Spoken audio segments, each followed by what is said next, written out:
Hai semuanya, perkenalkan, nama saya Victorius Anggoro. Saya dari jurusan Teknologi Hasil Pertanian dari Fakultas Pertanian Universitas Lampung. Dalam video kali ini saya akan membuat larutan ya, pembuatan larutan. Jadi praktikum pembuatan larutan. Kita harus tahu dulu larutan itu apa. Nah, larutan itu adalah campuran dari dua zat atau lebih, ya teman-teman. Nah, kenapa bisa terjadi larutan? Larutan terjadi itu karena adanya komponen-komponen larutan yang terdispersi menjadi molekul-molekul lain yang bercampur baur nantinya. Nah, umumnya larutan ini adalah cair ya, zat cair. Umumnya larutan ini zat cair. Nah, dalam zat cair ini ada dua komponen, yaitu zat pelarut dan zat terlarut. Zat pelarut dan zat terlarut. Nah, zat pelarut ini memiliki jumlah yang lebih banyak dan lebih besar daripada zat terlarut. Karena kenapa? Ya, karena untuk melarutkan berfungsi sebagai untuk melarutkan zat terlarut tersebut, ya kan? Nah, dalam kimia ini larutan itu terjadi karena adanya dua zat ya atau lebih ya, dua zat ini. Nah, dua zat ini atau lebih ini itu bersifat homogen, teman-teman. Jadi dua zat ini bersifat homogen. Jadi kalau misalnya larutan antara air dengan teh ya nggak bisa ya. Yang dalam kehidupan sehari-hari kita bisa lihat campuran antara campuran antara air dengan garam. Lalu ada lagi juga larutan campuran antara air dengan gula. Nah, di dalam video ini saya akan membuat larutan air dengan gula. Ya, itu bagian saya. Jadi saya akan membuat larutan air dengan gula. Apa tujuannya? Tujuan pembuatan larutan ini ya tak lain bukan agar paham, agar tahu bagaimana sih cara membuat larutan, bagaimana sih tahap-tahap pembuatan larutan, dan saya bisa membuat larutan gitu, teman. Dan itu adalah beberapa apa itu larutan ya. Jadi kita langsung aja masuk ke pembuatan larutannya. Oke. Nah, setelah teman-teman tahu apa sih latar belakang dalam pembuatan larutan ini, kita masuk ke bagian alat dan bahan. Alat dan bahannya adalah sebagai berikut. Pertama kita butuh gelas. Di sini kita butuh 4 gelas.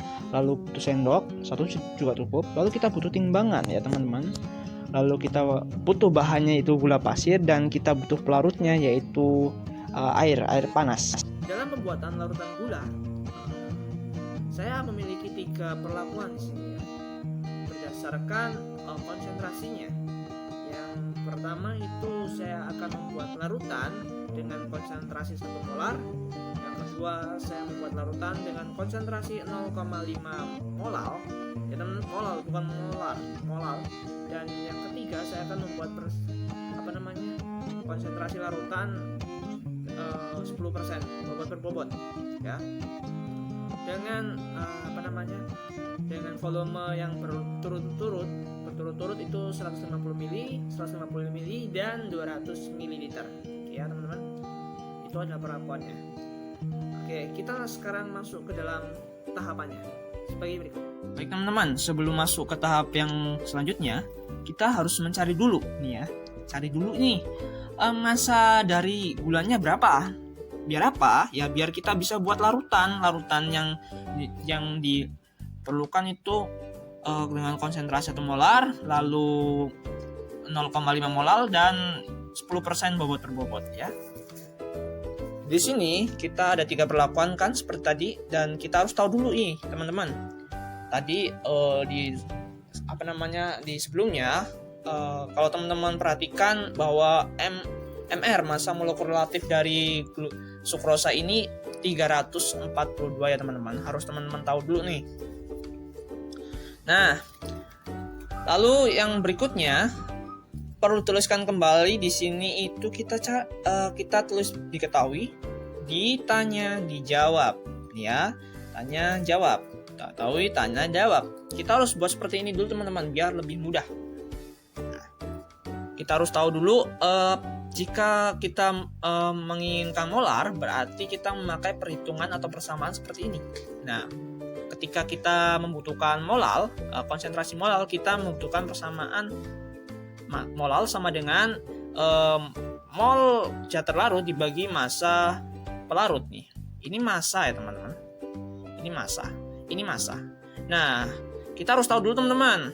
150 mili itu sama dengan 15 kali 10 pangkat min 2 liter, dan liter sama dengan kilogram. Nih, ya teman-teman, liter sama dengan kilogram. Jadi di sini kita pakai kilogram, ya, massa itu kilogram. Dan didapatlah mol dan mol, nih ya teman-teman. Lalu kita cari massa dari zat terlarutnya yaitu sukrosa. Kita cari menggunakan rumus atau persamaan mol, yaitu N sama dengan gram per mol korelatif. Lalu didapatlah untuk perlakuan pertama massa gula pasirnya atau sukrosanya 51,3 gram, dan untuk perlakuan kedua yaitu massa gulanya 25,65 gram.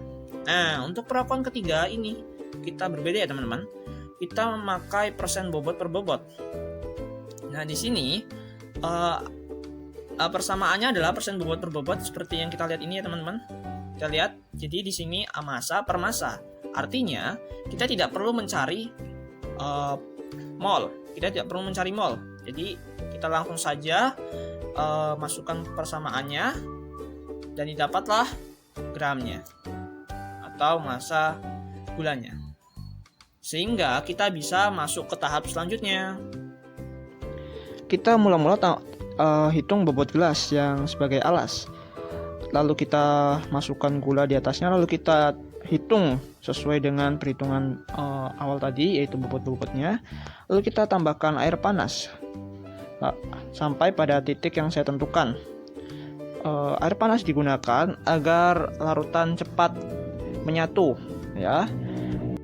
Nah, dengan adanya katalis yang berupa sendok, larutan dapat menyatu dengan cepat juga ya.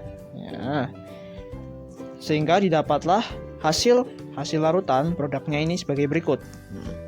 Bisa lihat di gambar. Oke teman-teman, akhirnya kita masuk ke kesimpulan ya. Nah, larutan yang kita tahu larutan terdiri dari dua zat atau lebih yang bersifat homogen, yang terdiri dari zat pelarut dan zat terlarut dan zat pelarut.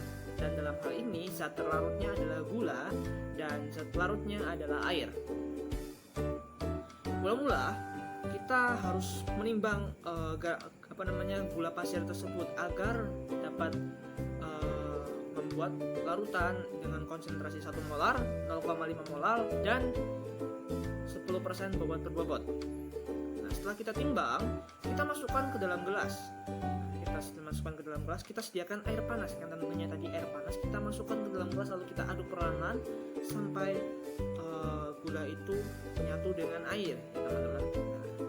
Lalu ketika sudah menyatu dengan air, kita sudah bisa membuat larutan tersebut, dan terjadilah larutan gula dengan konsentrasi 1 molar dengan konsentrasi 1 molar volume 150 ml, lalu yang kedua 0,5 molar dengan volume 150 ml, dan 10% bobot per bobot dengan volume larutannya adalah 200 ml.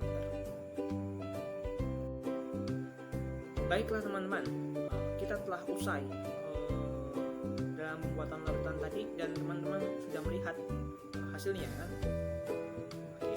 Karena telah melihat hasilnya, tandanya video ini sekian, dan juga sekian dari saya ucapkan terima kasih.